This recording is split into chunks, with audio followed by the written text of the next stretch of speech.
اور وہ وقت یاد کرو جب حضرت موسیٰ علیہ السلام نے اپنی قوم کے لیے پانی کے لیے دعا کی تو ہم نے کہا کہ اپنا عصا فلاں پتھر پر مارو، اس سے 12 چشمے پھوٹ پڑے اور ہر گروہ نے اپنے پانی پینے کا موقع معلوم کر لیا، اور ہم نے نصیحت کی اللہ تعالیٰ کی روزی کو کھاؤ پیو اور زمین میں فساد نہ کرتے ہوئے مت نکلو۔ اور جب تم نے کہا اے حضرت موسیٰ علیہ السلام ہم ایک ہی طرح کے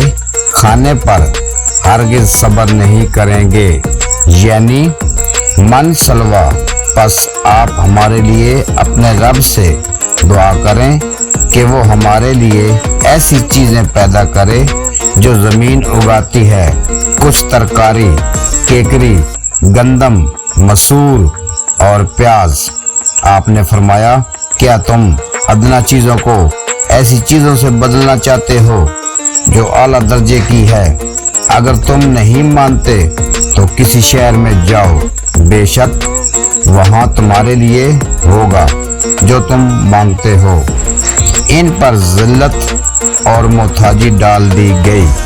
اور وہ اللہ کے غضب کے ساتھ لوٹے۔ یہ اس لیے ہوا کہ وہ اللہ تعالیٰ کی آیتوں کا انکار کرتے تھے اور ناحق نبیوں کو قتل کرتے تھے۔ یہ اس لیے ہوا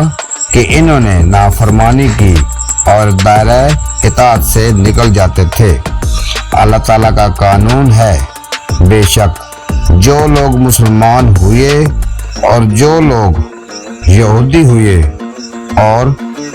انصاری اور صابئین جن کا کوئی خاص مذہب نہ ہو، پھر ان میں سے جو اللہ تعالیٰ پر ایمان لایا اور قیامت کے دن پر اور اس نے نیک عمل کیے، تو ان کے لیے ان کے رب کے پاس ان کا اجزا ہے، اور ان پر نہ کوئی خوف ہوگا اور نہ وہ غمگین ہوں گے۔